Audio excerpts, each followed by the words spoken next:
the Dallas Cowboys and Dak Prescott. So news just broke. Literally 10 minutes before we started to record this podcast, this news broke. The Cowboys are giving Dak Prescott a 4-year, $160 million deal. So $40 million a year, including $126 million guaranteed. And the first 3 years averaged $42 million a year. And the deal includes a no trade clause and a no tag clause, so they can't franchise tag him or trade him. And I believe as well, his signing bonus is $66 million. And that's the highest signing bonus in NFL history. Second is Russell Wilson at $65 million. So, yeah, the Cowboys signed Dak Prescott long-term. I did not think this was going to happen. I thought this wasn't going to happen. I thought they were going to franchise tag him again, and he was going to be a free agent next season. This is really weird that it happened. I think them signing Dak long-term was a combination of the media pressure to sign him and also sympathy for him getting hurt while playing on the tag and the Cowboys feeling like they have to make things right. And I say that not to say that Dak Prescott doesn't deserve the money, because he does, and I think he's one of the better quarterbacks in the NFL. But for him to be getting paid more than Russell Wilson, more than Mahomes, it's pretty ludicrous. It's pretty crazy. And the Cowboys have now handicapped themselves with this current roster, which is not a Super Bowl contending roster.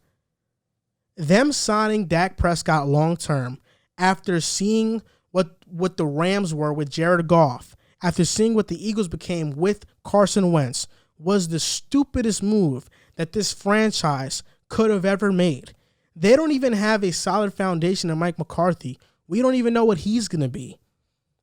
This was a bad move in my opinion, and this guarantees to me that the Cowboys will not be sniffing the Super Bowl in the next 4 years. Yeah, and one of the interesting parts of this deal, just a side note, they are franchise tagging him tomorrow, I think, as a piece to make the deal work, and then they're going to sign him long term. So once his 4-year deal is up, he is an unrestricted free agent, and they cannot tag him. So that's a pretty rare thing in the NFL. Usually you play out your contract, they can tag you for 3 years, I think.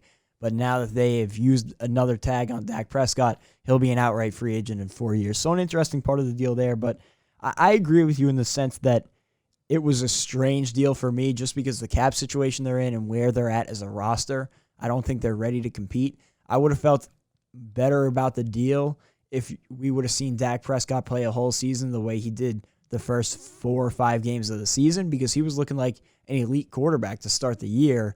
It's just... and losing. Yeah, was that a product of being in games where they were down late and he had to throw the ball like crazy against prevent defenses? Who knows? He looked really good to start the season, but is that sustainable? 1. 2, is he going to come back from the injury the same? It's a lot of question marks to be paying a guy the most or second most money for a quarterback in the league over the next 4 years. I think it's a huge risk, especially for a team. You know, if you had told me that it's the same situation, but it's Patrick Mahomes instead of Dak Prescott, it's a different story. But as much as I like Dak Prescott, I don't think he's a top 5 quarterback in the league. I think he's a borderline top 10 quarterback in the league. I would have him on the right side of the 10 rather than on the outside looking in. But still, I don't think a guy at that level is worth this much money, especially for the cap situation they're in. The reason why you're okay with paying Mahomes is because Mahomes has accomplished something already. This is the hard truth, but if the Kansas City Chiefs don't win another Super Bowl with Patrick Mahomes, his career was still successful because he brought the Chiefs their first Super Bowl in NFL history. I'm pretty sure. They might have won before, but I'm pretty sure it was their first Super Bowl in a long, long time. So because of that, he deserves that money. Russell Wilson has brought underwhelming rosters to the playoffs, and he has a ring already. Aaron Rodgers has a ring already.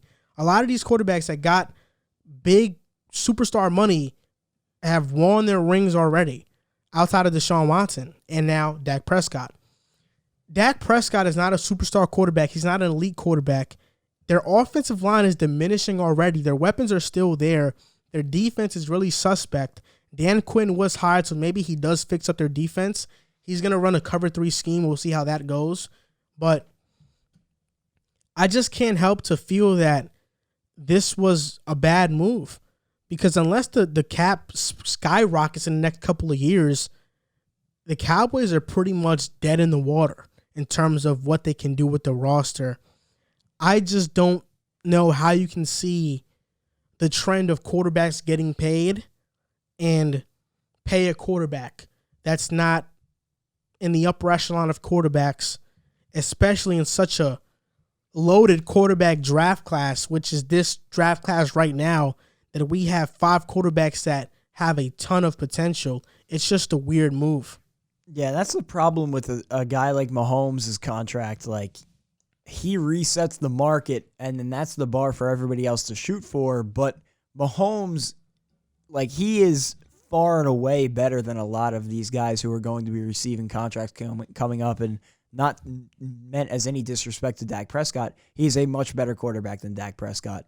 And so they shouldn't be close money-wise, but it's because Mahomes reset the market for quarterbacks that Dak is going to even get close to that. And it's just how the cycle goes, and it really screwed the Cowboys because of the timing of things.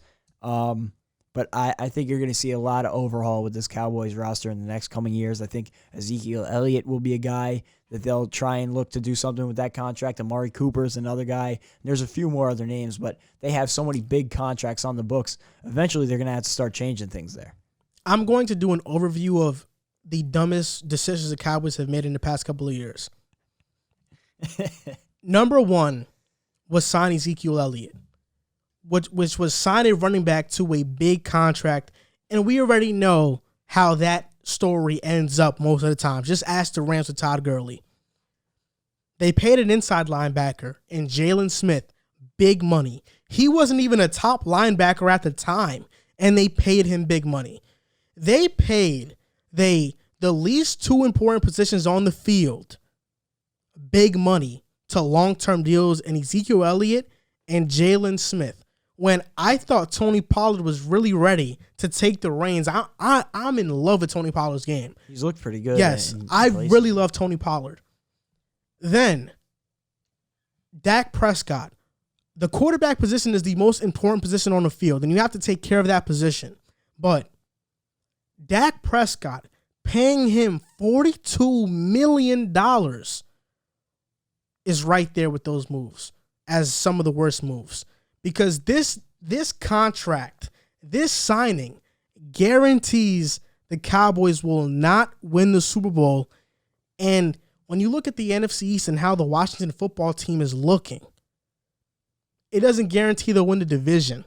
I'm not even sure they'll win the division.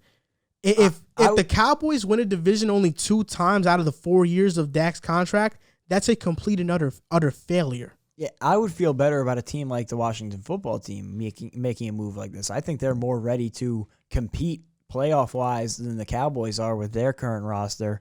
And it's not meant as a dig at Dak Prescott because I think he's earned his money and he deserved a big-time contract. But it's just about where you are as a team, as a roster, your cap situation. I don't think the Cowboys were in any position to hand out a contract like this. And I think they might have been better served moving on at the quarterback position, especially in such a deep quarterback class where they could have reset their cap situation in the next 5 years with a potential stud quarterback on a rookie deal.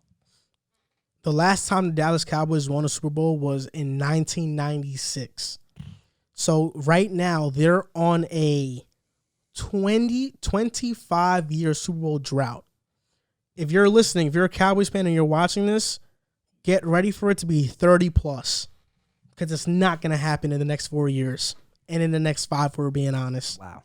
They are going to have a 30-year plus playoff drought in one of the biggest markets in the NFL.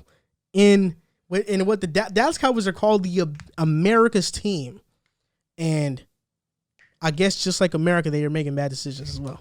Because they're making another bad decision. This was a bad decision. They set themselves up for failure, I think. I think everything led to this being an impossible situation to win because Dak is your guy. You wanted to have him here long term, but you put yourself in such a position money-wise that it really wasn't a viable option to splurge on Dak, and now they've done it, and they are going to have to pull Cap Olympics over the next 4 years to make this work. I just don't see it working out for them, especially like you said in the division. The Washington football team is really good. Even the Giants have showed some promise. I think the Eagles still got a ways to go, but I don't think this makes the Eagles division, definites for the next Cowboys? 4 years. Yeah, that's what I meant.